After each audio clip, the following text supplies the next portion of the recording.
tuning into the Theater Art Society Talkback for Theater Extra's production of It Comes in Threes. My name is Celine, I'm the treasurer for TAS. We have collected questions from audience members via our Instagram at Theater Art Society, and we will be asking them on behalf of the audience today. First off, I'd like to give you guys a huge congratulations for creating such an awesome show. To start off, I'll ask you guys to say your name and pronouns if you want, and who you played, or what your role was in the show if you weren't an actor. We'll start over here. My name is Jess, and my pronouns are she, they, and I was a director. My name is Kyla, my pronouns are she, her, and I was Amara. I'm Lori, she, her, and I was Evelyn. My name's JC, my pronouns are she, her, and I was Rebecca. I'm Emily, my pronouns are she, her, and I was part of the ensemble. And I'm Alex, and I was the playwright. Awesome. Okay, so this first question is for Jess and the three sisters. What was the process of relationship building?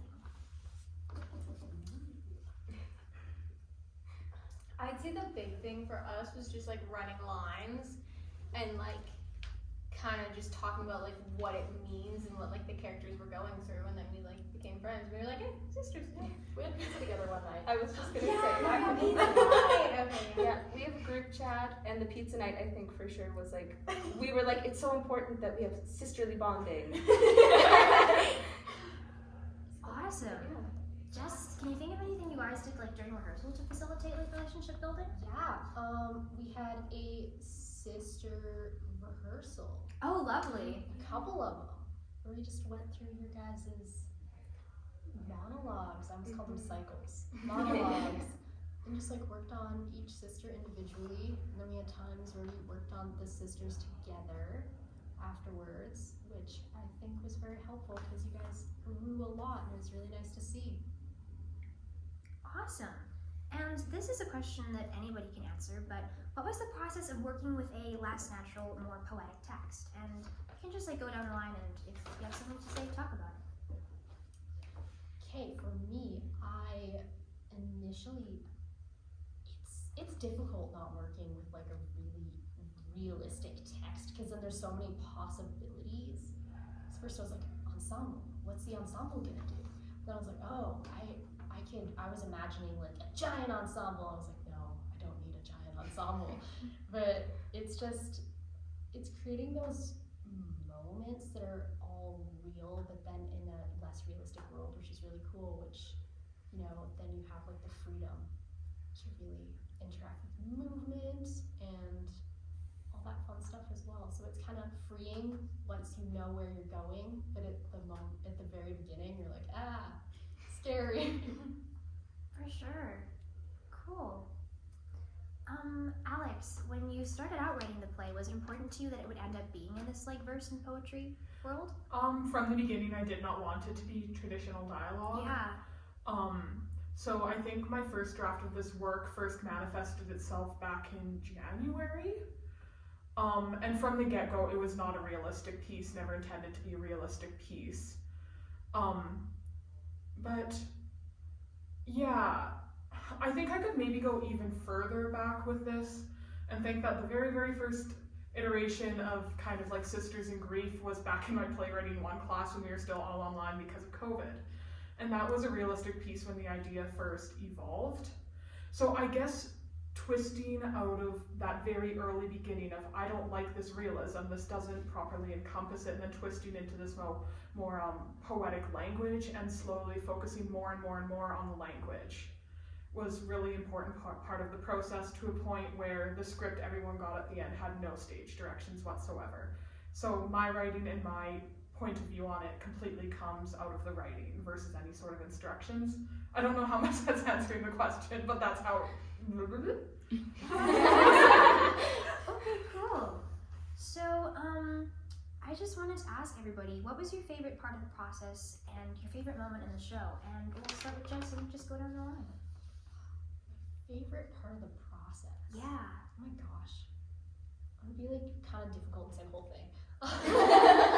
Because, yeah, first time directing, through the whole thing, I was learning so much. I learned so much from TX, from the actors, through working with stage management, through working with designers. Just the whole experience was just so amazing and new and challenging at times, but a lot of fun. And I forget the other one. Cool. And what was your favorite moment? moment in the show? Okay. Have to be the void. Cool. Love the void. It was so much fun to work on. The movement, Evelyn. Can I say more? Yeah, awesome. Kyla, favorite process moment? I think my favorite part of the process was when everything came together. Like when we got to see our costumes and hear the sounds and see all the lighting. It really just helped put me, at least, into my character even further. And then I think my favorite part of the show would have to be when we finally get to connect at the end and hold hands. Awesome. Oh, yeah. I would actually, it's hard to pick, but I'd say my favorite part of the process was at the very beginning. We all did movement. We listened to music, and it was like, okay, move. And we were all like, I'm sorry, what? But then we were able to work together and kind of be like, okay, what are you doing? And how can we all kind of work together to do this? And that was really fun, really different. And I have to agree, my favorite part of the show was the void. It's super creepy. I'm just like, I know everyone's coming towards me. It's great. So yeah, that was really fun to work on. I think my favorite part of the process was just kind of it was kind of the middle of it when we were all starting to get to know each other really well, and when we were kind of playing with what to do, especially because there was multiple times where it was like, well, what do you think you should do right now? And I was like, oh, I don't know. So it helped me grow a lot, I think, and it was super cool kind of getting to interact with all these different people that, I definitely think it made me a better actor. It was just awesome getting to know everybody, and that was my favorite part of the show. It's either my fourth monologue when I get to say goodbye to all the Janessas and kind of put them to rest, because it's so beautiful, or the part where we all hold hands at the end, because that makes me happy.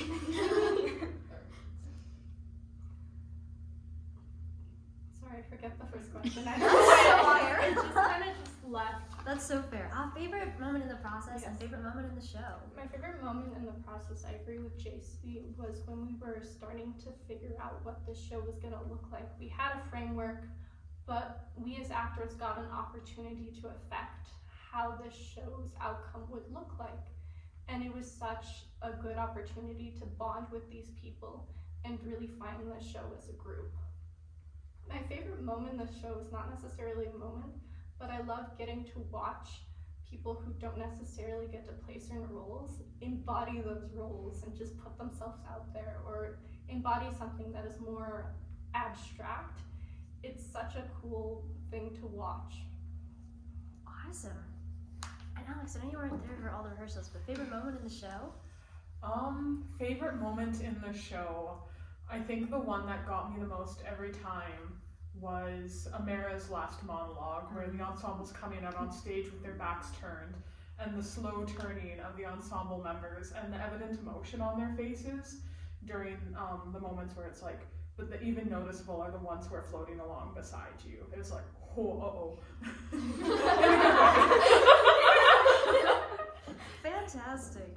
Cool. Jess, this is a question for you.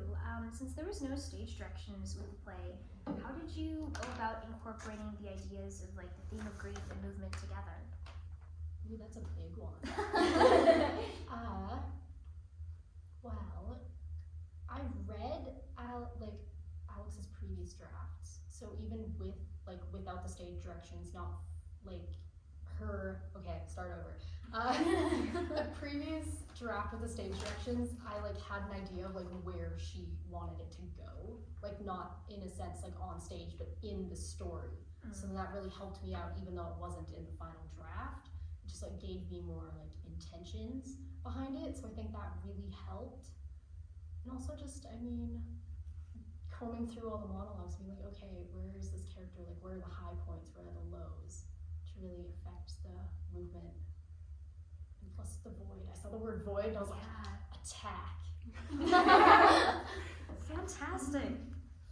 Next question would be for Jess and Emily. So talking about working with movement and the ensemble in this show is very coordinated, and you guys often mimicked each other or imitated things together. And what was that process like, working through movement and rehearsal and being in sync with each other?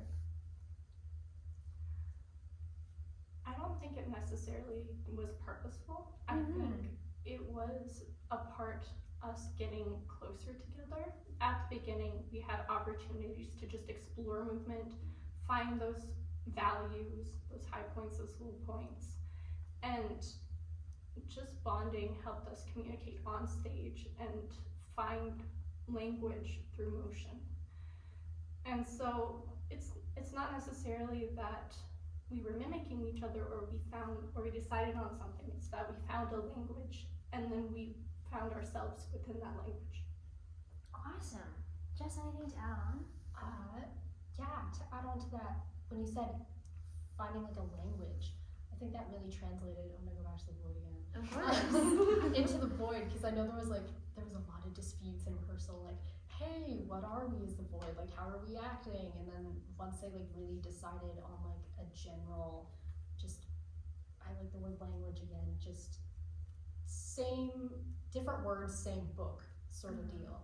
And then, yeah, because even the fantasy world that Amara has, it's just like finding creatures that complement each other and then really playing off of that, so they really became a nice unit. Cool. And this is a question that I'll just put out there to all of you, but what was the biggest challenge you took on during the show, do you think? Mine was being loud and scream. The scream, like, it was so hard to decide what kind of scream I was gonna do, what I was gonna scream, or if it was just gonna be like a noise. And then, like, I had trouble getting my lines loud enough a lot of times. It was like the number one comment at the end of every run was, Kyla, a little louder. So I would say for me, probably just like once understanding what the line meant, how to like say that, how to like, okay, I know that I'm sad, but like how do I tell the audience, like how do I show that in my body? And because like everyone else was doing a great job of portraying it, and it's like, okay, how do I do that as well, kind of a thing. Cool.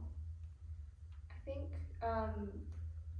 one of mine was trusting my instincts. Like if I had an instinct about what I thought I should be doing, it was almost like I'd kind of cut myself off and be like, no. Or I would just almost shut it down and not think about it. But when I did kind of get into that more, it was, I don't know, it worked really well. Personally, I had to learn to both trust the director and trust myself, and I think I can speak for the void on this. Sometimes we're not sure if the movement is translating or isn't translating. We want to do a good job, and we want to make sure that what we're doing physically is translating, because this piece sits in an in-between between realistic and almost not unrealistic, but I'm losing the word. Not naturalistic. So it was just trusting that process. For sure. If I can speak as the playwright, Yeah. I chose to not be super actively involved in the creative process. Basically handed off my script and then popped into the odd rehearsal. Early on, I was there to help with any context during table work, that kind of thing. But I think it was very difficult actually handing off this vulnerable of a piece. It was kind of all gung-ho and yippee-ki-yay when I was writing it, but when it actually got to the, okay, we're done, this is the script we're going to use, it was kind of like a, maybe not, but yes, maybe not, no. Yeah. Solid. Jess, you have any thoughts? No pressure, but. About the question? Yeah, biggest challenge, but if not, I can ask another question. I think, I don't know, everything was so new. So like I think really just trusting myself, because I had a lot of anxiety going in day one. But then by the time off book hit, I was like, okay, I got this. And then like I had like such a great group of people behind me. I mean like Casey was a big one, always helping me and everything, and all of TX as well. And then of course, yeah, it's just learning to trust myself, and then my cast, who was wonderful, and then we made a show. Awesome. A lot of work. We made a show. It's like, this will be the final question, but I just wanted to ask, What was your biggest takeaway from the show, and what do you hope other people took away when they saw it? Can I go first? Yeah, you can. Okay. So I find that grief is still such a weird taboo that we have, and it's 2022. So my thing is that there are even lines in the play that grief and loss are the only guarantees in life, and that's true. And everybody's going to experience it one day, unfortunately. So to me, it's like, why isn't this acknowledged more? Why isn't there more support and understanding? So with this play, I wanted to attempt to respectfully shove it in people's faces. And go that, like, there are so many people in their lives going through this. And it doesn't even have to manifest in the way of, you know, the deaths of loved ones. It can be a lost job. It can be lost friendships and relationships, especially following COVID. There's a lot of loss with that too, including a lot of lost time because we had to hunker down for so long, loss in the sense of death.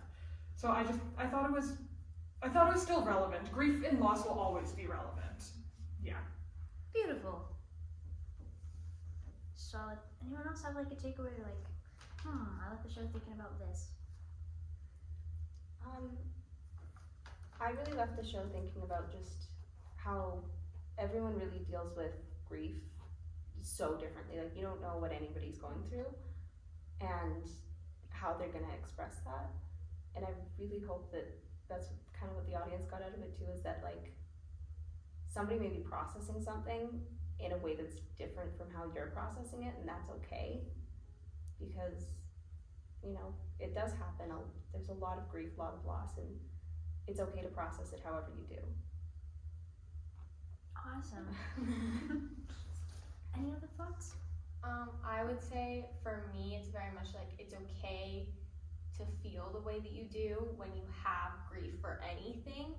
Like, however you need to cope with it, and just like be kind to people, because you don't know what's going on, what they're thinking, and like just be a good human being, because someone might be going through some grief and that kind of thing.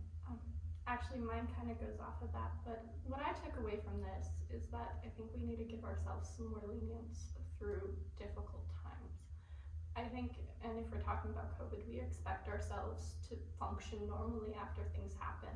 We just want to go back after crazy things happen. It's just not how that works. We have to find a new way to live, to function, and we need to be nicer to ourselves through that process. Lovely. I'll open up the floor for any more additional thoughts, but if not, then that was the last question. So do you guys have any other thoughts? Not so much? All good. Alrighty, well in that case, I will say that on behalf of the Theater Art Society, we'd like to thank you all for taking the time to join us today and answer some of the questions that the audience had. We truly value your time and effort and appreciate you being here today. The Theater Art Society can be found on both Instagram and Facebook at Theater Art Society. There you can find information on what's coming up in the drama department and in the Lethbridge drama community. I'd like to again congratulate you guys for an amazing run, and thank you for taking the time to tune into our talkbacks, and have a wonderful night. Oh, thank you!